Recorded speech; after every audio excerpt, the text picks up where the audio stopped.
Let's cross now to neighbouring Jordan, get a view from there. I'm joined by political analyst Dr. Ibrahim Alouche from Zaytuna University. Doctor, thanks for being on the programme. We heard from our correspondent in Damascus there how Saudi Arabia and Qatar have agreed to fund the Syrian opposition. What strain is that likely to put on solving the conflict now? Well, in short, this is going to destabilize Syria further.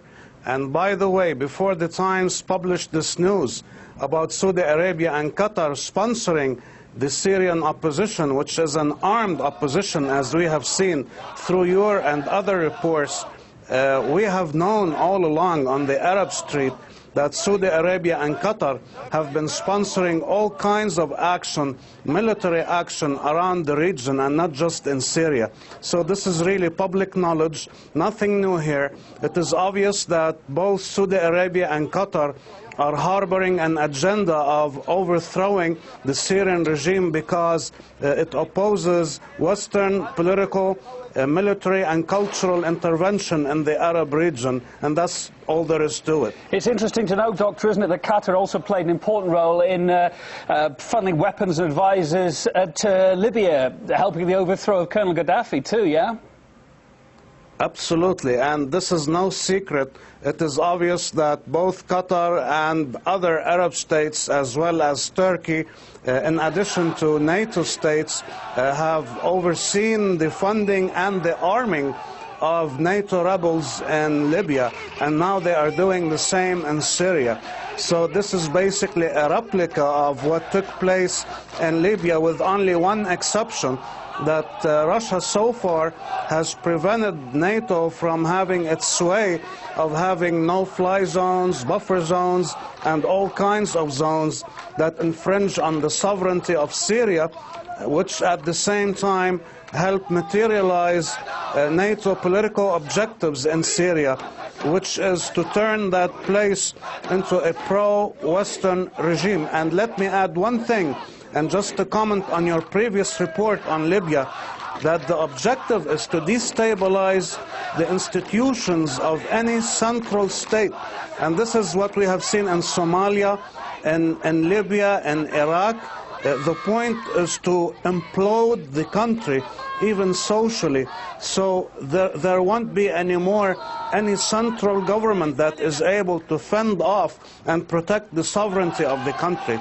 That's what they're doing in Syria right now. What you are seeing on the street in Syria is the result of intervention both from NATO and from the Arab Gulf states. There are petrodollars at work, and there are smuggling rings that are helping bring in the cash, the weapons, and even some of the insurgents from outside Syria into Syria to create this kind of situation that is going to end up in a full-scale civil war. Well, that's basically what we have here. Doctor, that's exactly what I wanted to ask you next. I mean, in some of the latest violence, we're hearing that 30 people, including children, have been killed in the city we've heard about so much, the so-called flashpoint city of Homs. The opposition claims loyalist forces are responsible, yet the Free Syrian Army are taking armed control of parts of the capital. Is this finally tipping now into civil war? It's been talked about a lot, but is this now happening? Yes, that's what we have said on this program before, more than once. And let me remind you that so far we have had about 2,000 troops, both from the regular Syrian army and the security troops.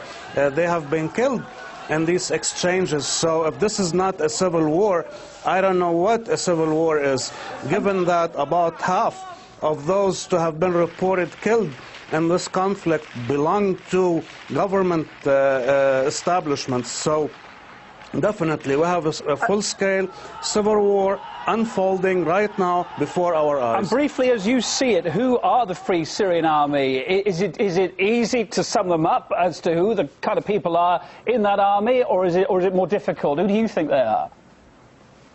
I don't think it's very difficult to tell who those people are.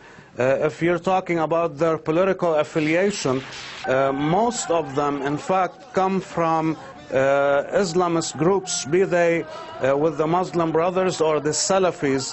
There are also, and this is confirmed by many friends in Syria, there's a considerable number of criminal outlaws who have joined the Free Syrian Army, and these people are being used as stooges by the people funding this kind of uprising, quote unquote, because what we are seeing here is a foreign agenda unfolding in Syria.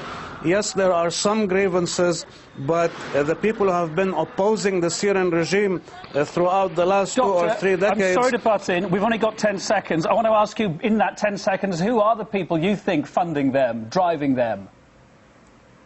I think it is pretty obvious that their funding and arming comes mainly from the Arab Gulf states, Saudi Arabia, Qatar, and from Turkey and NATO.